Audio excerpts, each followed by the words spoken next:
देखो, ये जो काम वेदना है ये बहुत बड़ा प्रश्न है संपूर्ण प्राणियों का, क्योंकि सब कामना से ही प्रकट हुए, इसलिए संस्कार सबके शरीरों में अंतःकरण में काम के हैं।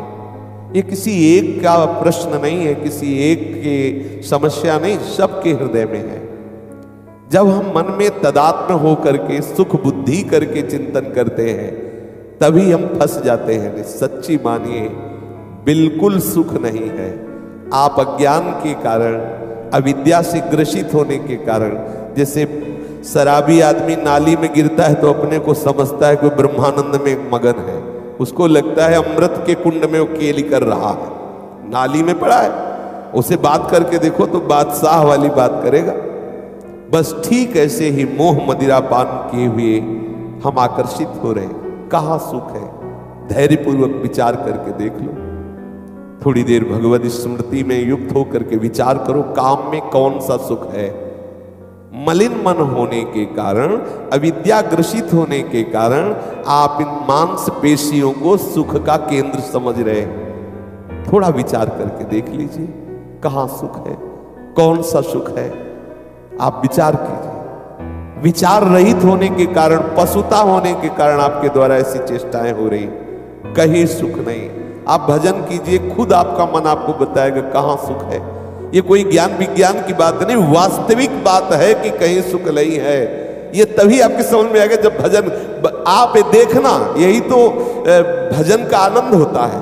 एक दिन जिन विषयों ने भयभीत कर दिया, आज भजन का प्रताप वही विषयों की बाहुल्यता पर मुस्कुराता हुआ साधक जाता है, हंसता है अपनी चिंतन की वृत्तियों पर कि अरे मैं रस्सी के सांप मान करके भयभीत हो रहा था, ये तो मुर्दा रस्सी है, इसमें तो कोई चेतना ही नहीं है।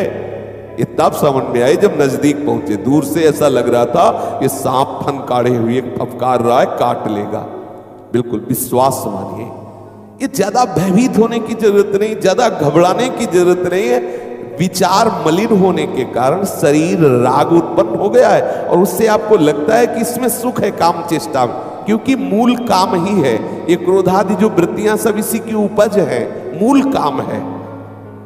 अगर आप विचार पूर्वक देखिए तो किंचन मात्र कहीं सुख नहीं। बलिहारी है माया की, मलमूत्र के भांड शरीर पर, मलमूत्र के द्वारों पर वो भगवान की प्राप्ति का अवसर नष्ट कर देता है।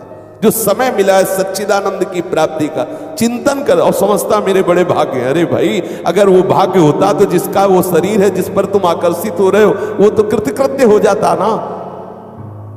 श्री भर्तरी जी को इसी बात पे तो वैराग्य हुआ कि वो सुंदर रूप देखकर पिंगला पर आसक्त हुए, पिंगला अश्वपाल पे आसक्त है, अश्वपाल वेश्या पे है। कहां है? अगर सुख होता तो थिर हो जाता ना, मन विश्राम पा जाता कि अब कृतकृत्य भयऊ मैं, अब कछुनाथ न चाहे मोरे, हो जाता ना।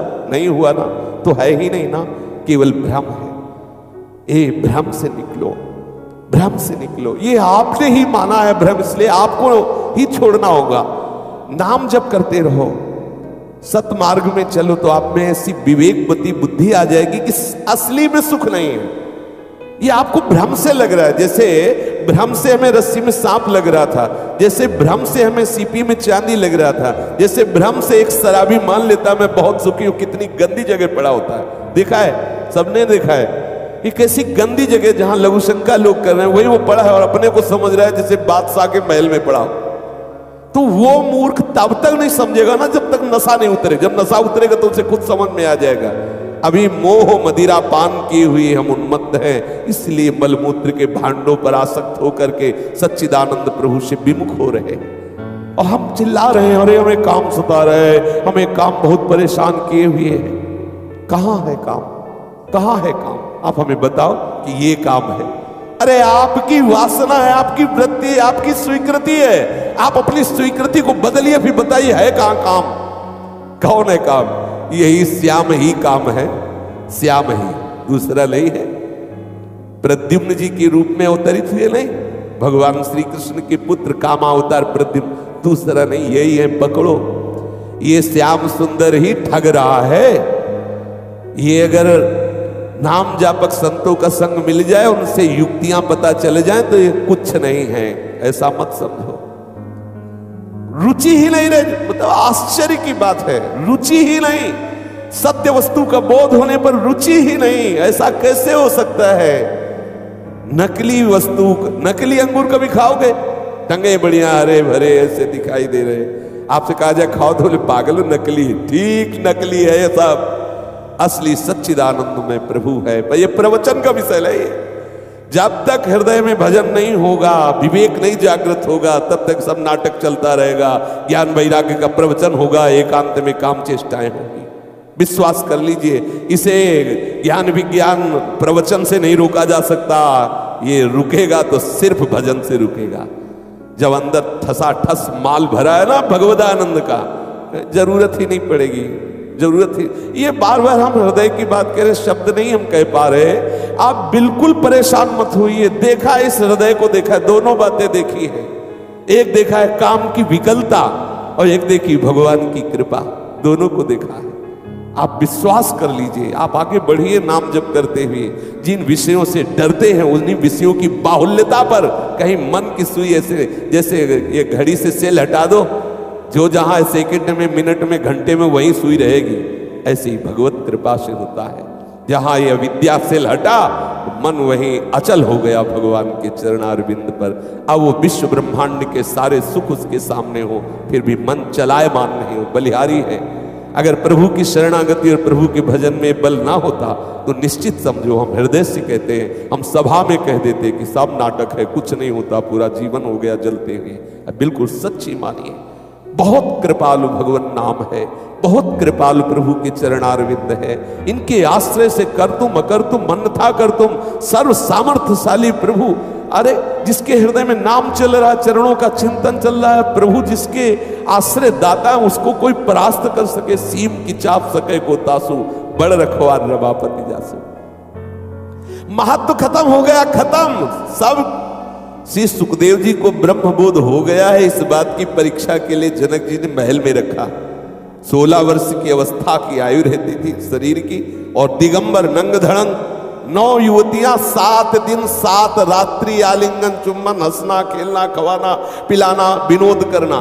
और रोज की खबर पहुंचती कि कैसे हैं परमहंस जी। बोले महाराज जैसे आए थे वैसे ही हैं, कोई फर्क नहीं है। बोले अब उनको बताओ कि ब्रह्मबोध हो गया है, यह है भगवत साक्षात्कार। नाना प्रकार की भोग सामग्रियों की बाहुल्यता और आपका मन स्वीकार न करे, क्योंकि नकली है। जैसे हम जान गए कि सेब, अनार, अंगूर सब प्लास्टिक के नकली टंगे हुए हैं, तो आपका मन नहीं होगा खाने का। ऐसे ही ब्रह्मादि के भोग सब विषम लागत ताई, नारायण ब्रज चंद की लगन लगी है जाई। अभी कुछ समय हुआ भजन करते हुए, उसमें भी असाधन आप कर रहे हैं, फिर आप कहते हैं भक्ति करते हुए भजन करते हुए इतना समय हुआ, अभी तो हमारे अंदर बहुत काम है, बहुत क्रोध है, ये है वो है। घबराओ मत, आप साक्षी भाव धारण कीजिए, खूब भजन कीजिए, आप में भी ऐसी शीतलता आ जाएगी कि कोई आपको परास्त नहीं कर पाएगा। श्री गुरु नानक देव जी महाराज कह रहे हैं कि काम क्रोध जिसके हृदय से नष्ट हो जाते हैं, उसके हृदय में भगवान प्रकट हो जाते हैं। वाल्मीकि जी ने भी यही कहा, काम क्रोध मदमानन मोहा, लोभ न क्षोभ राग नहीं द्रोहा, जिनके कपट दंभ नहीं माया, तिनके हृदय बसो रघुराया। आप विश्वास कर लेना, भजन की कमी है इसलिए ये मोह मदिरा चढ़ी हुई है और हम भाग रहे विषयों के प्रति। जिस दिन भजन का आनंद आ जाएगा, अरे कैसी बात करते हो, विश्व के सारे भोग एक साथ आपको प्राप्त हो जाए, फिर भी ना नहीं स्वात्मा रमम विषय मृग तृष्णाम भ्रमयति, ऐसा हो ही नहीं। अच्छा चलो पूरा ज्ञान नहीं हुआ, लेकिन किसी विश्वसनीय ने कह दिया ये खीर बनी इसमें जहर मिला है, आप खा सकते हो क्या? नहीं खाओगे। ऐसे ही गुरु से ज्यादा विश्वसनीय कौन होगा? उन्होंने बता दिया है जितने भोग हैं ये सब विष से भी ज्यादा विषैले घृणित, इनमें कोई तत्व नहीं, इसमें कोई आनंद नहीं है, केवल आभास मात्र हो रहा है। जैसे रस्सी में सर्प का आभास हो गया, जैसे मरुभूमि में एक बूंद जल नहीं पर जल निर्मल जल भरा है ऐसा आभास हो गया, ऐसे ही माया ने हमें शरीरों में आकर्षित कर दिया कि इनमें सुख है, बिल्कुल नहीं है, भ्रम है। सच्ची मानिए, पर यह भ्रम केवल भगवत शरणागत से, केवल भगवत भजन से ही जाएगा। जासु कृपा सब भ्रम मिट जाई, गिरजा सोई कृपालु रघुराई। जहां आप प्रभु के चरणारविंद में पूर्ण चित्त को लगाने की चेष्टा करेंगे, कृपालु कृपा कर देंगे, फिर आप परिणाम देखेंगे। गुरु नानक जी कह रहे हैं, गुरु कृपा जेहि नरपै कीनी तिन यह जुगति पिछानी। गुरु कृपा करके युक्ति बताते हैं, और युक्ति जिसने स्वीकार कर ली, पहचान गया सब नकली है, फिर उसे कोई नहीं भ्रष्ट कर सकता। पर इसके लिए थोड़ी दृढ़ता चाहिए।